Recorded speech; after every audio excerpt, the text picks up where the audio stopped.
Ndodhi prap, ajo që dije që do të ndodhte, si menduam se nuk do të ndodhte e njëjta gjë, nga të njëjtët, e njëjta skem, të njëjtët njerëz, e njëjta mundësi, e njëjta shpresë pa bazë, pazari i orëve të fundit, i njëjti dëshpërim.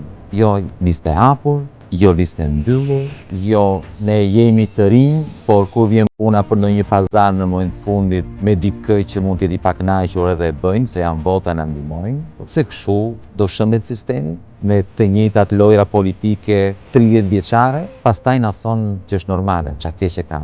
Pse që nga normale të futesh në listat avokatët e kolegut të spakut? Është normale të riciklosh njerëz që ne e dim që kanë mbjedhur para tona, e kanë bërë haptas para të Bashkimit Evropian, por fati mirë është qytetarët më në fund i njohin dhe kanë kuptuar. Zgjidhja është që mos të dëgjoni se çfarë thonë, por të shikoni se çfarë kanë bërë. Mos dëgjoni se çfarë thonë, por dëgjoni kush e thot. Ka ardhur momenti që t'japim fund kësaj gënjeshtre, që është më e vjetra në Europë, që ka 30 vjet që ripërsëritet vazhdimisht e njëjta gjë.